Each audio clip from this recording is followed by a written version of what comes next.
Mbote bandeko balandi, mbote ba Congolais nyonso pe félicitations pour na match na yebike bozali kolanda pe match bandeko mususu bazana radio télévision puissant. Je félicite la République démocratique Mobimba déjà nyonso particulièrement bandeko ba joueurs nous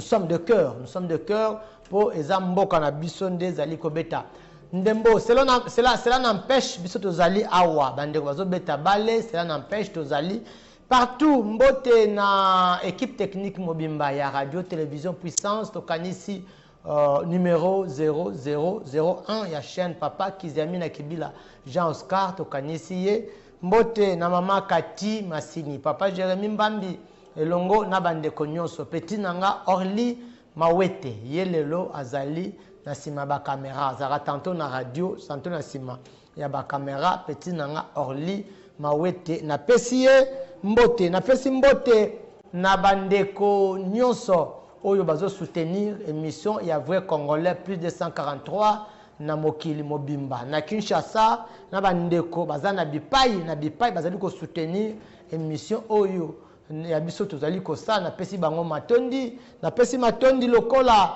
na ba oyo nyonso bazo soutenir action nyonso oyo le vrai congolais moi na mboka zali kosa notamment je suis en train d'organiser ou de prévoir une marche de santé ezana bandeko oyo babandi déjà malembe ko soutenir biso na action wana kanisi ba coordonnateur nyonso ya baninga ya vrai congolais bazana bangambu do ba coin na ba recoin ba coordonnateur ya baninga ya vrai congolais na pesi bino pe matondi parce que vous êtes en train de nous soutenir ou de me soutenir très personnellement mais peut vous soutenir mokonzi ya mboka parce que ce que nous dénonçons ça va aussi na ba logique oyo mokonzi ya mboka a lingaka to pesi mbote na badozana na biso depuis salon la vie eza salon ya petit nanga nono na lobaki yango mukonsueza na bandal mola na côté ya bambole sur mama colonel l'avenue Zola salon la vie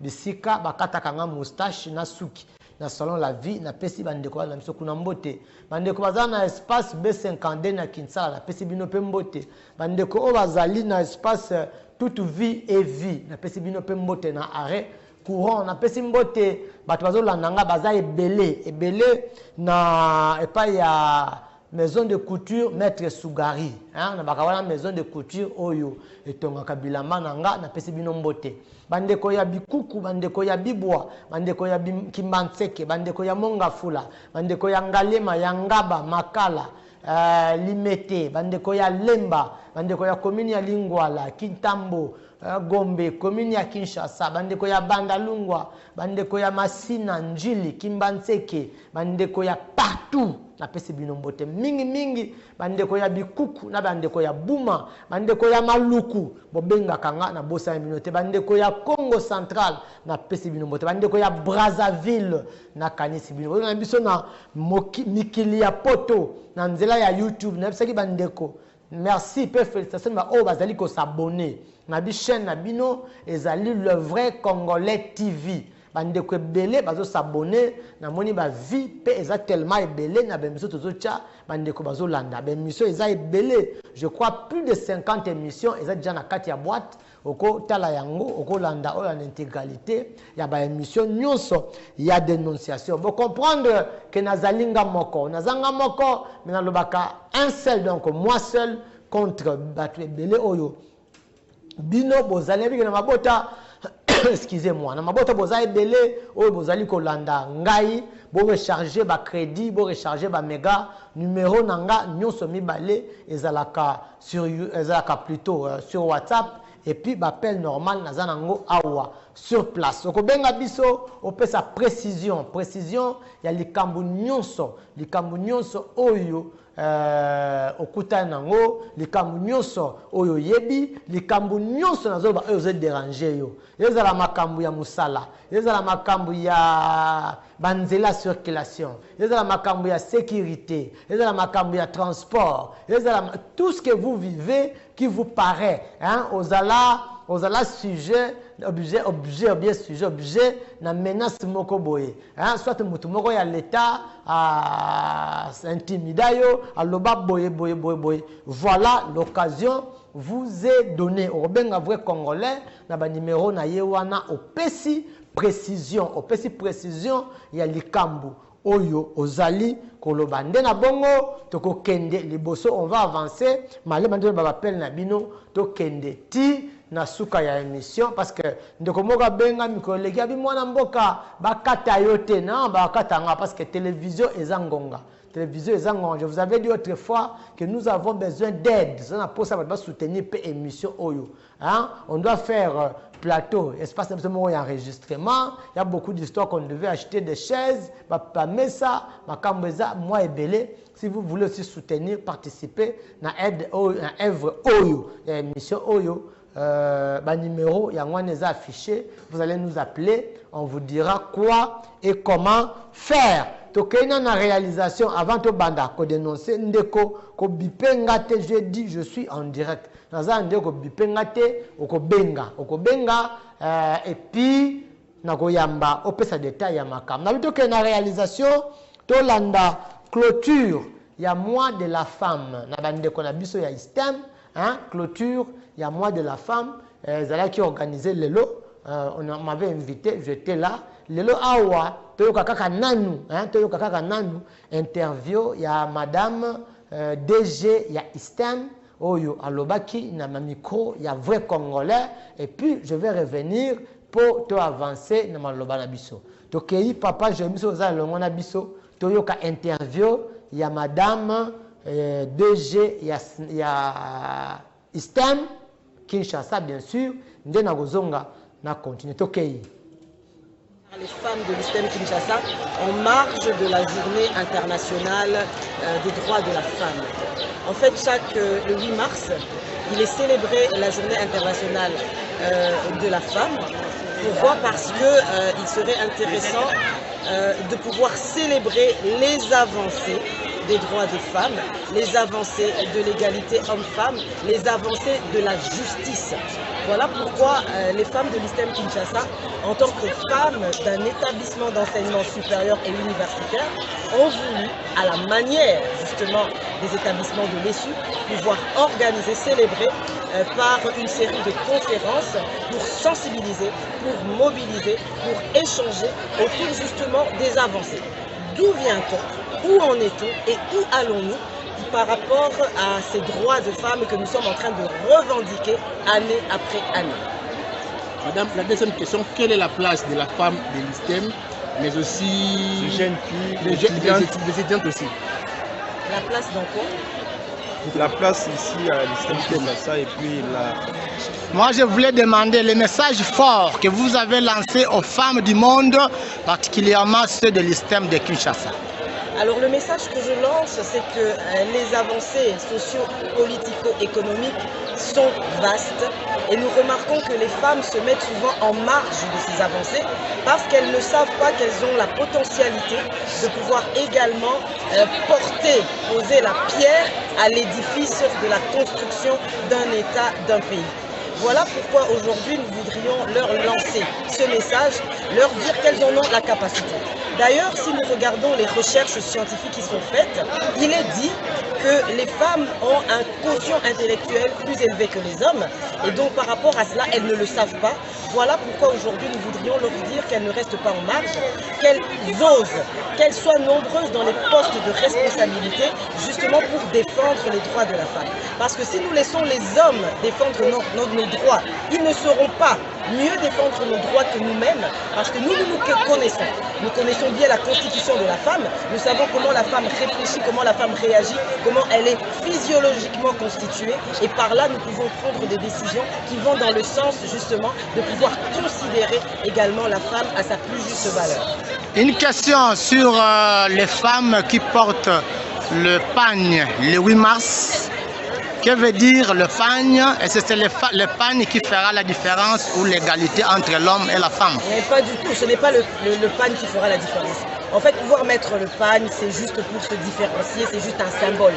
Mais en fait, c'est un symbole parce que vous avez vu aujourd'hui, toutes toutes les femmes étaient en pagne, mais elles ont parlé science, elles ont parlé mobilisation. Nous avons échangé, nous avons sensibilisé la femme pour qu'elle puisse comprendre, connaître ses droits, qu'elle ne reste pas toujours derrière l'homme, mais qu'elle sache qu'elle peut dire quelque chose parce que c'est une pièce tournante justement de tous les avancées sociétales. Voilà pourquoi le fait de porter le pagne ne veut pas dire forcément que voilà, nous sommes différentes parce que nous voulions porter le pagne. Et justement, le message qu'on aimerait lancer, c'est qu'aujourd'hui, on aimerait que les hommes ne puissent pas nous considérer pour notre plastique. Parce que la femme, elle est belle, la femme, elle doit seulement être protocole, la femme, elle doit être seulement ses hôtesses, etc. Non, il y a des femmes scientifiques, il y a des femmes qui doivent devenir présidents de la République, il y a des femmes chercheurs de haut niveau. Moi, je suis professeur d'université, ce n'est pas parce que j'ai été favorisée, c'est parce que je le mérite, parce que je suis compétente. Donc la méritocratie, les femmes également méritent de pouvoir également être dans des postes de responsabilité et non pas toujours être appelées pour faire jeu.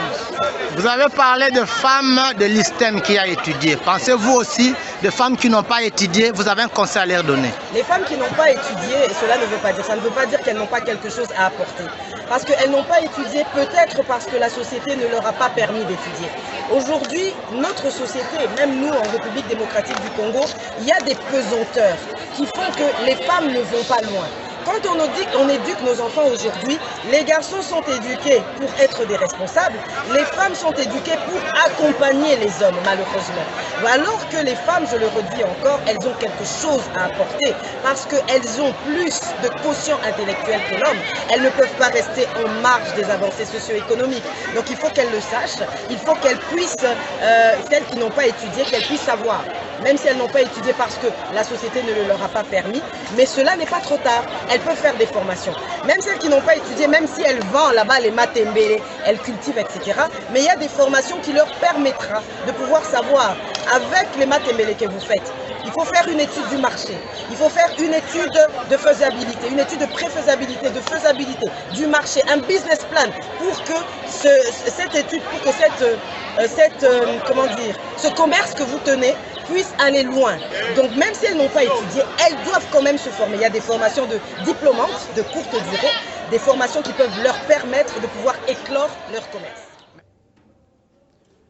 Voilà, merci beaucoup Bandeko Balandi. Vous comprenez, il y a de part qu'ils allaient qui interview, il y a Madame DG, il y a ISTEM Kinshasa, en occasion, il y a clôture, il y a moi de la femme. C'est parti pour l'émission à Lelo Awa. Na lobi ko bipengate ko benga nga naza en direct po na bino naza ndé po na bino o benga bo pesa basangu nyonso na basangu nyonso basangu nyonso bo pesa yo mundu zoko nyoko na musala na musala soki ya banani ndé kwa bandi déjà. Allô, bonsoir. Allô papa, bonsoir. Bonsoir kimia ngai voye congolais ko bengi wapi yo nani bengi wapi? Oui, na bengi na komi na Ngalema. Na Ngalema précisément wapi? Na Kamunganga. Na Kamunganga, ndeko loba. Ndeko akei, ndeko na Kamunganga akei malheureusement à l'obité. Ba numéro nanga nyonso mibale eza na WhatsApp. Donc, oko komelanga message WhatsApp, oko sala message audio, oko ki ko benga ngai. Allô, bonsoir. Allô, bonsoir. Oui, bonsoir. Ndeko na biso. Yo nani yo bengi biso wapi? Ngai ya bana kati ya prison au bato kwa kwa prison na kwa makala au kwa kwa. Oh là là, dans la prison ya Makala. Oui. Kwa nini zani ndeko? Ok, foi makala zolia bien terre. Bakangayo pona nini na prison? Kota prison ça fait combien de temps bakangayo pona nini? Biso basoda iko sala sana biso. Mukage teko na biso basoda. Kwa makala zokala biso toke na kabi biso ndio ngunda. Biso na prison pona nini? Oza soldat batyo na prison sala kinini?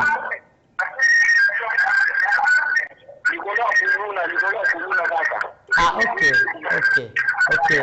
Oza soldat, osala kinini na bakulu na yango batyo na prison? Alors, moi, je suis major,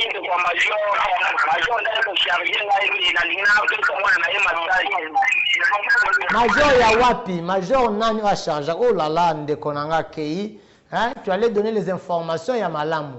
Ndekwa Bengi depuis prison. Oh là là, je vais voir. Ceux qui n'auraient pas de numéro, je peux te rappeler après. Au lobby, au banda pour défendre Maman Moko, de Major à charger Kiyo. Major, comment on a besoin de dénoncer en principe. Hein? Je vais voir si je vais repérer encore ton numéro dans Robengayo pour plus de détails. Donc, mais la prison, Moutazan en prison, mais Kondia Mboka, Sali Sakabango, Les Sakabango, Fezara soigner Bango, parce que prison, Bomayote quand même. Donc, je pense que c'est ça, Bazoyoka. Mais j'avais besoin, Oloba Makambo, Zolobawana, que Major a chargé Kiyo. Pour une émission, il y a dénonciation. Ndenge nazabo naza en direct naza na télévision bakonzi bazolanda Major nini oya charge kiyo et pourquoi charger c'est ce que là c'est ça la chose oyo ngai na lingana m'intéresser nango lingana yeba Major nini kombo na ye et pourquoi a charge kiyo parce que le besoin militaire c'est pas policier ou militaire on doit défendre maman moko ça c'est la version que tu me donnes mais parce que pour défendre mutu, pour protéger mutu, on a quand c'est ma bête. Pour tangani azolo bazolo bela batu. Basal azolo bela batu, ba poser azolo basal ma bête, azolo bela batu. Donc je parle pour la population. Maintenant ceux qui ont militaires, ils défendre mutu. Maman moko boningo lobby. OK, prison pourquoi? Mais je voulais savoir cette vérité, Major nini oya charge kiyo. Merci beaucoup. Bande konyon so wala nanga na prison ya makala na pesi bino mbote. Na saluer bino. Na saluer bino. Merci. Na saluer bino. Courage. Ce sont des temps, ça va passer. Ça va passer. Merci beaucoup bandeko na prison ya makala. Voilà. Ndeko na kamunganga benga ki ya kei ya katani oko benga biso naza en direct naza kandeka pona bino. Eloko na yela kawa na yaka pona bino. Bino bo benga. Bobeta masolo ba konzi ba yoka eloko na yela ka ya ngwana muko msusu ndeko mwa lobi nanga mwana mboka le vrai congolais muko msusu kota prison kana makambo ya batu na bité na kota prison te parce que musala nanga na sala ka izape malamu mais ndeko zo bipé obebisa nga fil d'idée ko bipete ko bipé ngati na zo loba na bani ko loba bani musala so ozala makambo loba te vanda oba benga ba benga obebisa nga fil d'idée donc c'est ça. En tout cas, bandeko ya prison, je reviens encore à vous. Nayoki mawa mingi, na moni ke ndeko za na ba crédit muke, il n'a pas fini son idée. Je veux voir, je ferai un effort koyeba Major nini oya charge ki. Et puis on verra. Allô, bonsoir. Ndeko matsa mungongo muke, comment on bengi biso wapi?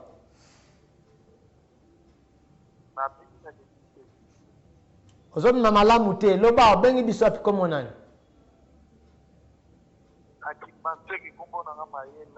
Na Kimbanseke, Kimbanseke na quartier nini? Oui, loba.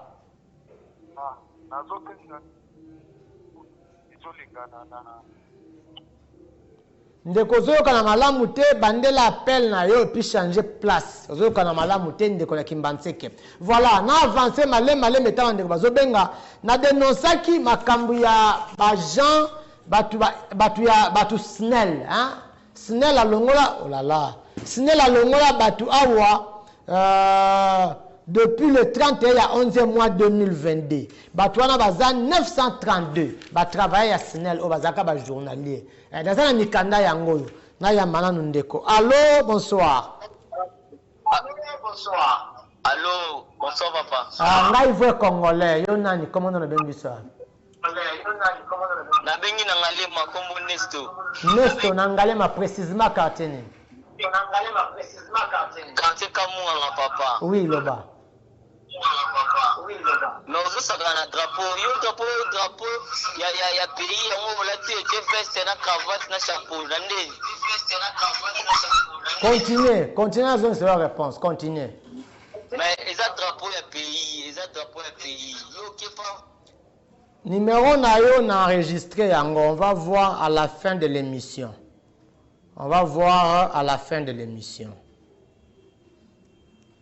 On va voir à la fin de l'émission. Pour Monique ngana ye ko sala théâtre na yo.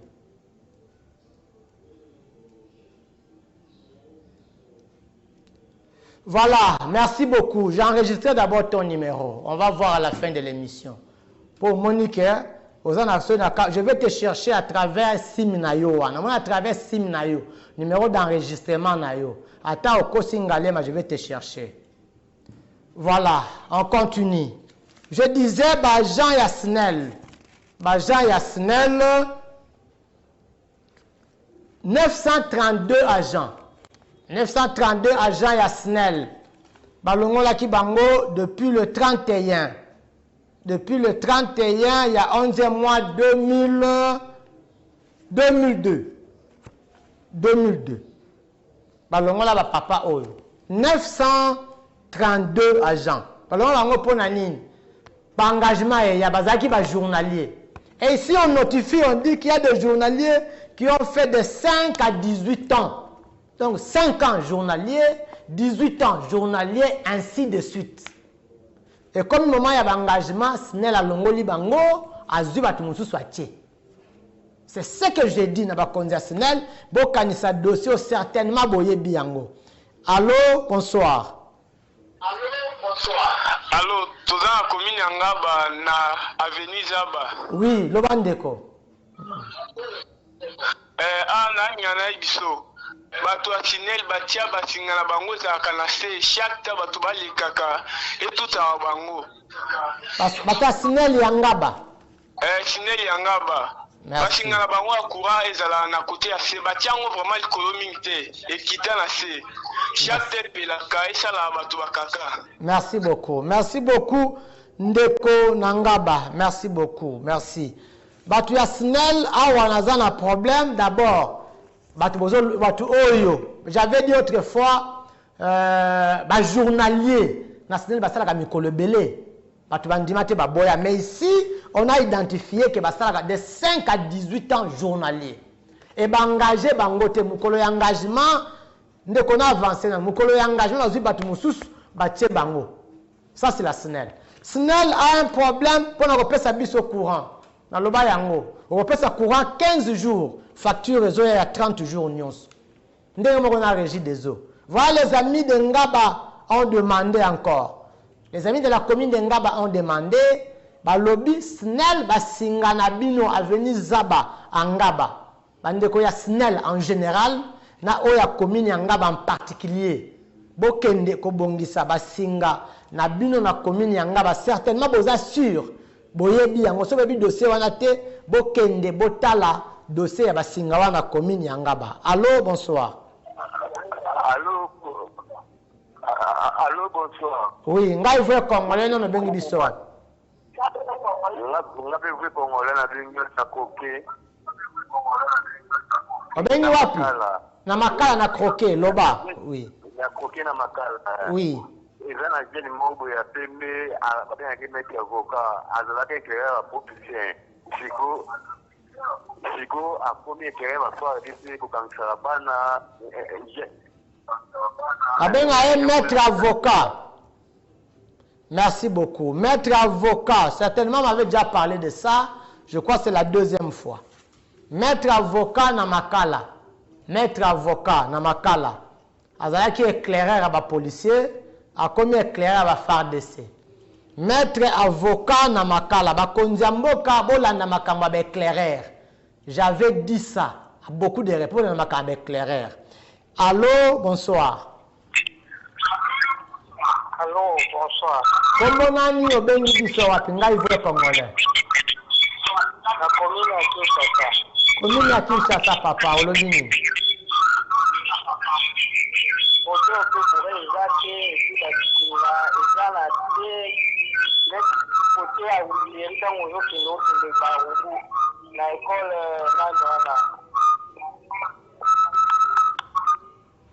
Voilà, commune à Kinshasa, un problème à courant. C'est ce que je disais. Ma cambi à courant, je crois que ba konzi a SNEL, bazanko. Na loba on a plateau, na loba kayango mingi. DG, ya SNEL, na batu na bazaka compétente, na loba kayango puis j'assume. Batu ya kamba diadi ba benganga courant. Batu nani ba benganga courant. Les gens parlent de courant. Là où moi-même je vis courant. Na ba plateau bisika na kendaka courant. Soit basinga ezama be, soit courant ezate. Pourquoi ça? Allô, bonsoir. Allô, bonsoir, tata. Ngai Congolais, yo na le bengi bisol. Oui, naza juste, naza en direct na chavino, vraiment, naza landa bino. Naïbo, nyangal wa kusibasi ya biso, tozana ngaza na kamunganga. Oui, yo zana kamunganga, côté petit wana azobenga.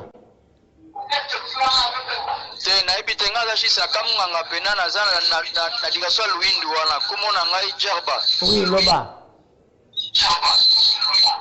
Toza ba gens mususu ya SNEL depuis banda musa ya SNEL wana aza non engagé aza journaliste lelo yo. Merci. Merci de Kojerba. Ebele ya régie des eaux soto ke sa bango za la rara buso bakaka mutu mo ya pona abo za futa ya mai wana. Merci. Merci beaucoup de Kojerba na kamunganga. Makambi ya SNEL yango nazoloba. SNEL eza ba société ya l'état. SNEL régie des eaux. Ceux qui bango babandi ko traiter batu mabe. Nana ko traiter malam. C'est ce que j'avais dit et je continue à dire. Mukoso batu mabe na wanoma makamba SNEL na koloba.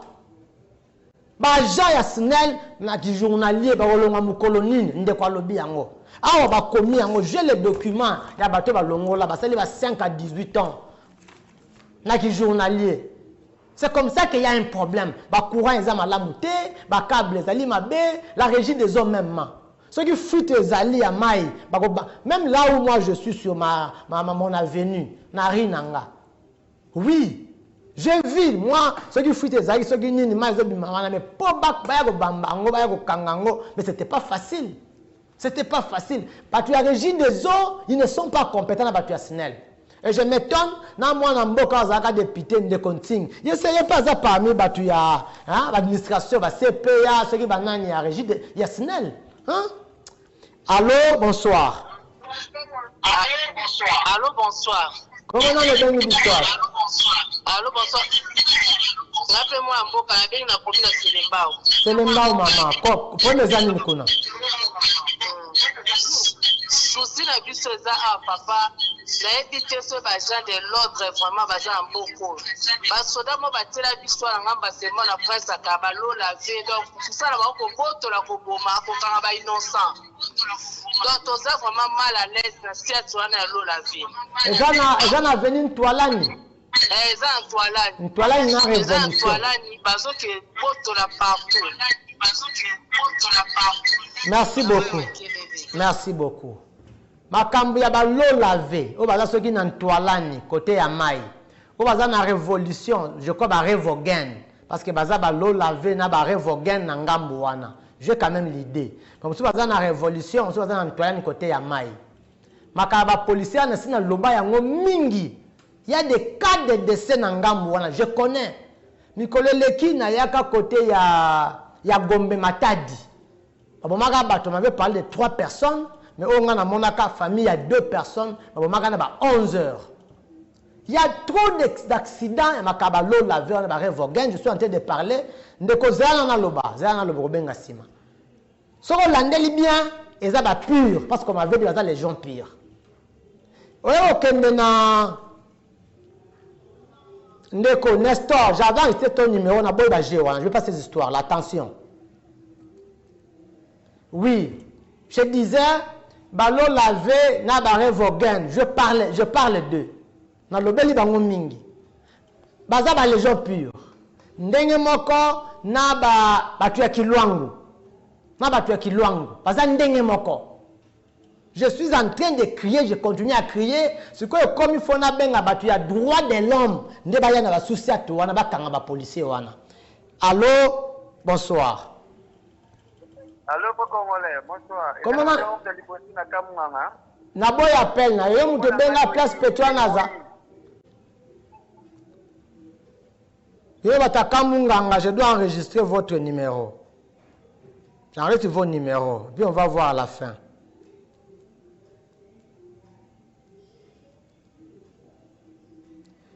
Allô, bonsoir. Na oyoka yo te, kobenga te. Na oyoka yo te. Na oyoka yo te. nakoyoka yo te zela tokobenga na après émission nakoyoka yo te nakobenga après émission yo tokobenga na après émission nakobenga siko te. Allô, bonsoir. Allô, bonsoir. Comment on bengi biswap? Bonsoir. To bengi bino na commune ya Makala. Oui, précisément wapi? Précisément na Vanga. Oui, lobandeko. Awa toza na problème moko ya courant soki match ezali bakati courant. Oui. Soki match komi na suka nde courant zongi. Vanga boza côté université je crois. Oh là là ndeko akei. Bandeko ya Kamunganga, j'ai enregistré 2 numéros. On va s'appeler avec vous à la fin de l'émission. Hein? On s'appelle avec vous à la fin de l'émission. Ne vous en faites pas. Ne vous en faites pas. Ne vous en faites pas. Je ne suis pas venu faire le jeu avec vous ici.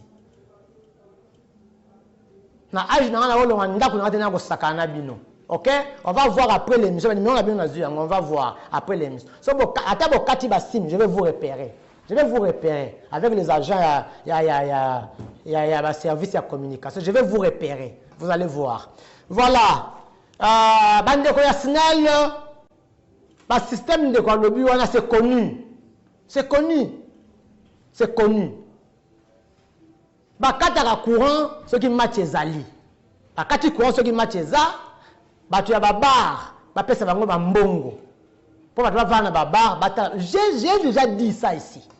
Mais comment expliquer match ya bino moko? Match ya bino moko. Ya mboka ya bino moko ezo beta. Bozo kata courant. Hein? Non, to mekana ko imaginer ensemble. Match ya mboka na yo. Oh, badu baza censé batala. Pourtant, quand on est dans le stade, badu ba ko dans le stade été. Il y a des gens qui restent à la maison, voilà de la match na ndako. Match ya bino moko. Qu'on se le dise un peu. Batasine bazaka bando ki bazaka normal. Non, tout comporte. Match isa ya mboka na bino moko. Ce qui va match muso on peut comprendre, on peut croire, on peut comprendre. Au contraire mukolo oyo match ya mboka na bino mutu batu faza na courant. Mais ezanini n'est pas na biso. Ezanini. Ba policier ba déranger batu awa epai. Ba kolonga ba poser ba tindi ba faire des saignées dans makala ba kisenso. Ba zo déranger batu. Batu ya SNEL, ils se disposent les gens. Ba ko so batu na misala ba ko pesa bango misala te. Ki journalier na ki journalier SNEL na régie des eaux. Ba compagnie à l'état. Les gens souffrent. Ya ngona zolo ba so ba compagnie à l'état. Bozo engagé te. Et bon ba batu mususu ba compagnie mususu ba engagé. Qu'est-ce qu'on va dire? Qu'est-ce qu'on va dire? Qu'est-ce qu'on va dire? Allô, bonsoir. Oui, allô, bonsoir, Ndeko Boni. Kimia, comment on a bien bisouat? La bien na commune na nini na Monga Fula na quartier Kowet. Kowet na Monga Fula. Vous expliquez ça côté nini Ndeko s'il vous plaît? Comme na Tiamisa Mbudi au Mati Kowet. OK, merci. Loba oui. Biso ba éclairage public moins belé eza pena ya kokufa malgré tout courir eza nango bien courir zonga bien ces derniers temps mais éclairage public eza vraiment ya kokufa moins belé pena. Ah, vous avez courant prépayé? Oui, courant prépayé. Mais ça peut stable. Comment nango stable? Merci beaucoup. Bandeko ya SNEL yoka ba demande na bino bandeko ya correct ba lobby après Mboudi donc après pompage après Mboudi côté ya basi ceux qui si période ceux qui nini et puis vous avancez babi éclairage ça signifie que j'ai compris ba lampe na bango o ya éclairage public nde ekufa si j'ai peut-être bien compris quand on va interpréter yango na sens donc ba konza mboka bokene ko remplacer bokene ko tshela bango ba lampe na bango ya éclairage public. Voilà bandeko ya Kowet. Merci beaucoup bandeko ya Kowet, bandeko ya Makala balobi na vanga bango problème ya courant yango yo na lobi mais na golemba te. Je vais continuer de parler makambo ya courant ti na suka parce que là ce qui les kam tozoloba solution ezate to ko kanga maboko te to golemba te to loba ti ba konza mboka ba yoka ba pesa biso solution na loba na bandeko balandi ba numéro na ngami bale wana ezali pe na WhatsApp okomelanga message na WhatsApp okosalanga message audio soki po lingi na kotisa yo na groupe ya baninga ya vrai congolais na groupe ya baninga ya vrai congolais okomelinga na WhatsApp na osala phone na kotisa yo olingi pe olandaka ba intégralité ya ba émission na biso nyonso ata oya lelo na misusu aussi eleka na oyo goyasima toza na groupe na chaîne YouTube ya ba vrai congolais donc to komango le vrai congolais TV le vrai congolais TV eza chaîne na bino o s'abonner aux à jour na ba émission pe d'intégralité ya ba émission nyonso. Allô, bonsoir. Bonsoir papa. Ngai vrai congolais non na bengi biso. Na bengi bino na commune ya Lemba na quartier Livulu. Na Livulu na Lemba ndeko loba. Biso tosali déjà otokomoke déjà ba 4 ans koureza la kate. Oh là là. Olalaka kala biso ka mulili ba chinois bayaka kosala terrasse na bango na côté ya Livulu na tadi wana ngani ba câble kwea balongola câble bakena nango libela. En tout cas tosali plus de 3 ans. Merci beaucoup ndeko na Livulu. Merci. C'est inconcevable. C'est inconcevable. Ce qui est solo plus de 3 ans. Batu baza na courante, c'est inconcevable. Ba coin oyo, batu ba vota député pe aza. Akenda pe. Oui, certainement na Lemba ba député ba bima. Na habité ce moko ce qui mi balé na commune ya Lemba. Mais na Moamba ba député pe bazali parce que Lemba c'est dans Moamba. Akenda. Et puis bande ko ba chinois misala ba sala kawana. Hein? Beaucoup ça misala ceux qui par exemple les câbles katani. Mais vous devez réparer ça. Par exemple sur Elengesa bande ko ya bumbu na ngambu ya makala sur Elengesa. Parce qu'on a problème ya mai. Parce qu'on a problème ya mai ya régie des eaux. Et bah ça la prince ya Elengesa ba tuer ya mai ezalaka place wana. Na du coup tout ceux qui ba longolaka, ceux qui ba kata, ceux qui ba boucha yango, mais depuis que ba kata ba, on me souffle que ba kata yango. Depuis ba sala prince ya Elengesa, bande ko na ngambu ya bumbu, ba na problème pour na mai. Voilà ce qu'on peut résoudre. Certainement kuna bazaki na problème ya nzela. Bo nzela de bolongoli bango mai. Bo sala bango bongo échange. Bo sala bango échange pour bo nzela de bolongoli bango mai. Et mai zaki bolongola ki nzela zalaki te. Non, non, non. Bochanzela, c'est bien. Tu es à ce que ezali. Ce que vous déplacer, c'est comme ça que vous devez faire. Vous salanzela bino ba chinois. Beaucoup de câbles à courant zawana. Ce que vous déplacer vous déplacer parce que la population a encore besoin de courant. Donc là il y a comment je peux dire il y a Kimbantel côté à cimetière. Na deuxième république na kenda kuna. Batu babuka nzela po batia mai babuki nzela po batia mai batika sekonde nzela ko bukana. Donc ça signifie que pour eux c'était opportun batia bango mai nzela balongola. Voyez un peu ça. Vous donnez la solution de logo mususu vous posez un problème ndeko ko bipe ngate. So on a crédit so za minute te, on a moyen te vanda kimia ko bipe ngate. Non ça les mission ça nga fil d'idée. Na le bachawa et ça la coordination moko ECC bar KIPSE. Coordination Oyo, ESA 35e communauté. ECC bar KIPSE. Nous avons une émission. Parce qu'on a une école. Direction générale, bureau de la Lemba Salongo. Direction Oyo. Direction bureau de la Lemba coordination Oyo. Direction de la Kikwit. Bango, bakataka banseigner chaque fin du mois, 10 000 francs, 10 000 francs, 10 000 francs. Balobaka 10 000 francs wana ezalaka pour na dim. Yango bana ko tuna awa, wana ba pasteur ba masolo ya dim bien, ba coordinateur ba pasteur.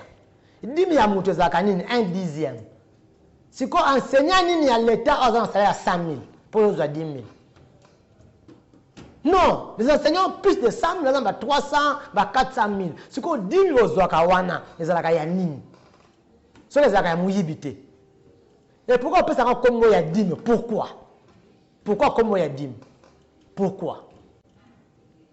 Voilà.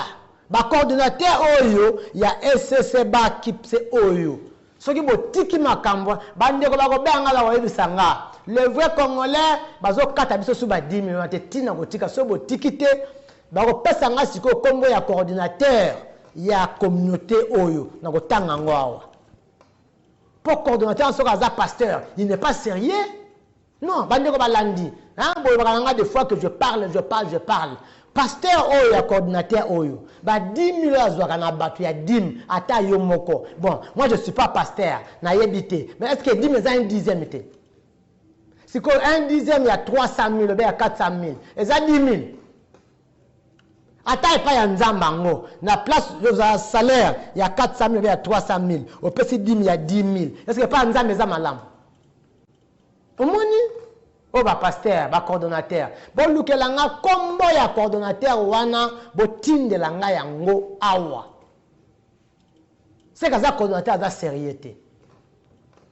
J'avance. Au Benga, toi avance à. J'avais parlé de la route. Il y a comment on appelle jeunesse. Route il y a jeunesse. Et allez côté il y a Chikapa 1, Chikapa 2, ou comme Chikapa 3. Côté il y a Don Bosco. Nzela wana ici est Katani, route il y a jeunesse. Côté il y a Rechado. Na tout cas le monde dans Kinshasa. Pas jeter là-bas aussi une fois. Côté il y a Rechado. Bande ko bazole la makambu ya nzela. Ngaya batu pe na zolo banazo belela. Maintenant na ke bongisela bango. Na baki na bande ko ya monga fula boye. Ndeko ya monga funa baki na bino so boyoka kite. O landa kite mission passée ndeko ya monga fula yoka. Ba député na bino nyonso ba yaki na circonscription na bino. Ba provincial ba nationaux. Ça là est fort. Yeba ba kombo na bango. Yeba ba kombo na bango po ba ya kozonga. Soki ba ye kozonga. Yebi za courage mu ko sa meeting ba na ye vrai congolais. Journaliste la tarabikoti wana ya drapeau lo baki to voter bino te. Po bosunga ka bisote. Non, mais c'est ce que je dis. Que non, ils sont là pour parler. Est-ce que les camarades yango, yango? Ce qui yango, c'est le premier temps comment on peut souffrir? On se trouve dans une situation où on peut résoudre yango et puis ils ont là. Ils ont demeuré bongo. Pendant que balobeli na bis 70 ans balobeli bazali wana. Balobeli bazali 70 ans. Na baki makambo ya basali ya batrava ngala tushaka nyonso. Oza ya mabe, na baka nyonso. Yo bomba na yo, je parle de ces comédies. Pas de pesa nga m'informer na ba makambo na bango. Yo soko bomba makambo na bino etali bino. Makambo ya ba travailleurs, ba journalier na ba entreprise okola Marsavco. Je vais 8 000 francs par jour. Dans le bel awa. 8 000 francs par jour. SMIG, et ça combien? La société a gardinage. La société a 6 000 francs par jour. La société a gardinage. Les gens touchent 120 000 francs par mois. Un papa peut payer 120 000 francs par mois. La société a gardé le col à ce qu'il sait que.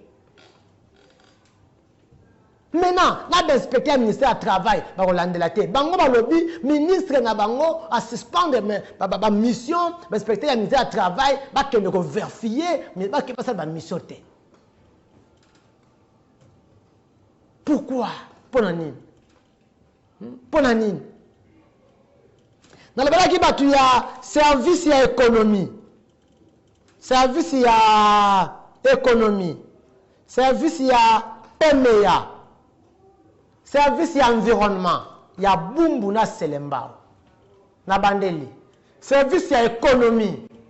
Service ya environnement. Service ya PME ya bumbu na selemba. Donc combien na selemba? Ministre provincial a péqué, c'est pourquoi tu as la pharmacie. Mais les gens ici, par Yokatin. Par Yokatin. Bah, quand il y a un service, on a tangi, il y a 2 communes. Na ba bourgmestre na bango. Il y a Bumbu na Selembao, j'ai dit na ba bourgmestre na bango. Bon, moi, musala ko salit na Wenza Selembao, bozo sala musala mususu. Non. Le Wenza Selembao, toko chango le marché le plus sale de la République. Non. Soko tali Wenza Selembao, na ngambu ya Bumbu. Otali Wenza Selembao, na ngambu ya Selembao. Les 2 communes, ce sont les communes les plus sales de la ville province de Kinshasa. Mais la bourgmestre, c'est Bazali. Bazali a fait Bambongo. Bazali a fait un bureau, Bazali Vanda. Si quand il y a un bureau, Bazali a Ngoyo, Bazali a fait un Rolanda, Bazali a service. C'est qu'on vous a interdit. Vous faites ça. Mbongo, Bazali a fait Bazali. Voilà. Botika ngai ba sono botika ngai na loba. Botika ngai na loba. Ba bureau de ya Lukuta. Ba bureau de ya Lukuta. Ba bureau de ya Niibi. Ba bureau de ya Lukuta.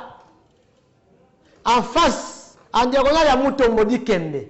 D'ailleurs, tout au long ya Wenza Liberté, na ngambu oyo, il y a en face ya Mutombo Dikembe. Tout au long ils sont là. Parce que Bayabisinga, dans diagonale, il y a hôpital à Mutombo Dikembe. Babinanga bazalaka pe na se ya passerelle. Na se ya passerelle pe ya Pascal, ba bureau de mi bazalaka wana. Face à face na police pour zakawana prince. Donc baza favoriser na ba police bazalaka en face. Ba bureau de ya Pascal na sina bi makamna bino. Moi je dénonce. Ngana lobaka. Na lobaka. Ba policier bazalaka na se ya so de mouton na entrée à route Mokali. On va tomber na ba pince. Le kola ba basala ka courant. Et on a tout na ka pince parmi ba outils ya policier. Pince ba tanga bango. Vous avez policier azaka na baïonnette, azaka so na matraque, azaka so ki na nini. Nangondo, akeza na pince lisusu. Route Mokali, ko banda na entrée wana ya boulevard, na se ya pont wana. Ti okotiti kote zo kende, tracasserie na tracasserie. Baya bisinga ezala ba pozo benga soki proximité. Proximité côté ya Ferbois. Proximité. Nde bazo kanga ba moto ya 3 pinés. Proximité côté ya Ferbois. Bazo kanga ba moto ya 3 pinés. Ndeko soko benga obengi. Soko benga tema soza ibena koloba awa. Soko benga tema soza ibena koloba. Soko lobite muto ko benga na koloba. Na pompage, na se de moto ya pompage. Ba roulage bazawana, oh là là, j'ai perdu le nom, il y a roulage ba pesa ki ngai, il y a se ya pont ya pompage. Na perte de combo, il y a roulage, ça va venir. Ça va venir. Na pompage. Ba roulage ya pompage, on dit ba mbo ba na rage.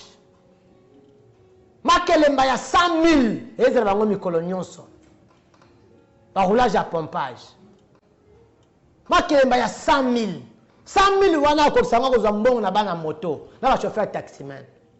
Ndenge moko. Ba roulage ya pompage, lo ndika ya pompage. Na bi ke ba Carrefour nyonso ba noko bazana ba problème. Bazana ba problème. Tikanga ina loba, soki yoko loba te. Oui. Ba roulage ya pompage. Na lobby ezana société ya gardinage. Moko fona tanga komona, on ba ki awa. On ba société ya gardinage, ezana ngo tinate. D'abord ce sont des sous-traitances. Mutu moko boye à sa société ya gardinage, azu ba jeune, a formé bango, alati bango teni na ya sombi, a ke coopérer na entreprise moko boye, a tie ba gardien, bazo talaka, tout ça, mais ba futu bango ndenge nini. Ma faux oyo, ma pas ce qui nini, ma faux. Et la société à gardiennage Mafo. Et dans le troisième niveau, il y a immeuble Moalim, local 5. Par exemple, à Kigoma, croisement Willery Kigoma, numéro 163. Mafo. Il faut que tu bien. Allô, de quoi bipé. Pendant l'appel, nous avons WhatsApp, le 2 numéros. Nous avons WhatsApp, le 2 numéros. Pendant l'appel, ce qui est raté. Ce l'appel est raté, nous avons en direct. Allô, bonsoir. Bonsoir, papa. Comment vous allez, bonsoir?